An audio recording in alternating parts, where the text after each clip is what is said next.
Yes. After measurement of performance and after comparing the actual performance with the standard, the next step is analyzing deviation. Now, as all of you know that whenever we are performing the activities, some deviation in performance is always expected. जब भी हम activities perform करते हैं तो कुछ deviations को हम हमेशा एक्सपेक्ट करते हैं कि ये ज़रूरी नहीं है कि जितना हमने हमेशा सोचा है उतना टारगेट हमारा अचीव हो जाए. हमेशा कुछ ना कुछ कई बार डेविएशंस अराइज हो ही जाती हैं. So the next step in the process of controlling is to analyse deviation. What do you mean by analysing deviation? कि the deviation from the standards are analyse to identify the causes of deviation. Causes of deviation, वो कहता है deviation from the standards are analyse. क्यों analyse करते हैं हम deviations को? ये पता लगाने के लिए कि एक्चुअल में डेविएशन अराइज होने का मेन कारण क्या है. सो वाइल एनालाइजिंग डेविएशन, जो हम डेविएशंस एनालाइज करते हैं तो हमारे लिए क्या इम्पोर्टेंट है? While analysing deviation it is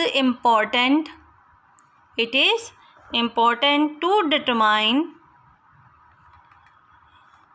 acceptable range, या फिर हम इसे कहते हैं permissible range of deviation.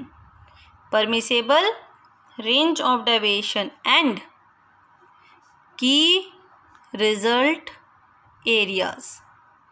का जब हम डेविएशंस एनालाइज करते हैं तो हमारे लिए बहुत इम्पॉर्टेंट है ये डिटरमाइन करना कि एक्सेप्टेबल रेंज या फिर परमिसेबल रेंज ऑफ डेविएशन क्या होगी और की रिजल्ट एरियाज़ क्या हैं. अभी एक्सेप्टेबल रेंज ऑफ डेविएशन क्या है कि मान लो हमने एक टारगेट फिक्स किया कि 1000 यूनिट्स हमारी बननी चाहिए इन अ मंथ. हम प्रीवियस एग्जांपल ही लेकर चलते हैं. 1000 यूनिट्स बननी चाहिए इन अ मंथ. तो हमने कहा इसमें से, ठीक है, 2% या हमने कहा चलो 1% जो है डेविएशन आ सकती है. जब हम गुड्स मैन्युफैक्चर करते हैं तो 1% इसमें डेविएशन आ सकती है. तो 1% का मतलब क्या हो गया? इट मीन्स 10 यूनिट्स, कि 10 यूनिट्स तक तो डेविएशन अलाउड हैं. अगर 10 यूनिट तक कोई डिफरेंस आता है तो कोई प्रॉब्लम की बात नहीं है. Then it must be ignore, तो इसे इग्नोर कर दिया जाए. But when the deviation is beyond 1%, अगर डेविएशन 1% से ज़्यादा है, मीन्स 10 यूनिट की जगह अगर 15 या 20 यूनिट की डेविएशन आती है, then it must be give it to the notice. किसके पास देना चाहिए? It must be give it to the notice of management. इसे हमें मैनेजमेंट की नोटिस में डालना चाहिए. तो इसने कहा सबसे पहले क्या इंपॉर्टेंट है, ये जब भी हम डेविएशन एनालाइज करते हैं तो हमारे लिए बहुत ज़रूरी है ये पता लगाना कि एक्सेप्टेबल रेंज या फिर परमिसेबल रेंज डेविएशन की क्या होगी. यानी कितनी डेविएशंस आपने अलाउ की हैं, यानी कितना डिफरेंस तो आ सकता है जब हम कोई काम करते हैं. अगर इतना % आए तब तो कोई बात नहीं है, लेकिन अगर इससे ज़्यादा आता है, बियॉन्ड द परमिसेबल लिमिट आता है, then it must be give it to the notice of management. Second आते हैं हमारे key result areas. Key result के एरियाज़ क्या होते हैं? Important areas. इम्पॉर्टेंट एरियाज़ कौन से एरियाज़? जो हमारे किसी भी ऑर्गेनाइजेशन की सक्सेस के लिए बहुत ही ज़्यादा इम्पॉर्टेंट होते हैं, जो किसी भी ऑर्गेनाइजेशन की सक्सेस के लिए बहुत ज़्यादा इम्पॉर्टेंट होते हैं. और अगर इन की एरियाज़ में किसी भी तरह का डिफरेंस आता है तो उससे क्या होता है? मेरा पूरा ऑर्गेनाइजेशन सफ़र करता है, मेरे पूरे ऑर्गेनाइजेशन पे इसका इफ़ेक्ट पड़ता है.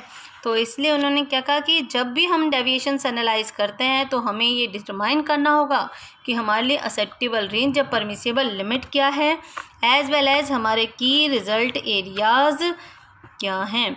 देन वो कहता है कि माइनर डेविएशंस को हम इग्नोर कर सकते हैं. 2 डेविएशन को उन्होंने 2 पार्ट में डिवाइड कर लिया, माइनर और मेजर.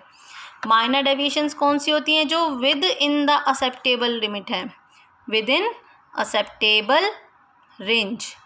जो एक्सेप्टेबल रेंज में आती हैं वो माइनर हैं. जो बियॉन्ड द एक्सेप्टेबल रेंज है वो क्या कहलाती हैं? आपकी major deviation.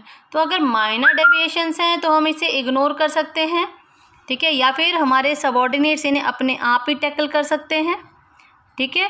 But if there is major deviation beyond acceptable range then it must be give it to the notice of management, then it must be give it to the notice of management. In this regard managers use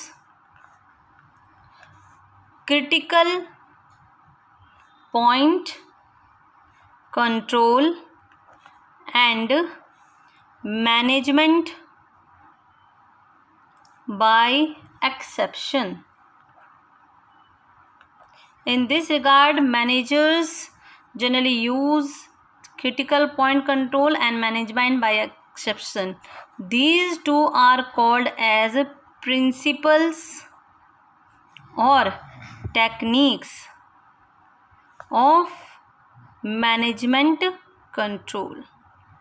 कि controlling में हम generally in दो techniques का use करते हैं, critical point control जिसको हम short में CPC भी कह देते हैं, एंड मैनेजमेंट बाय एक्सेप्शन जिसे हम MBE भी कह देते हैं. Now we will discuss what is this CPC and MBE, critical point control और मैनेजमेंट बाय एक्सेप्शन क्या है.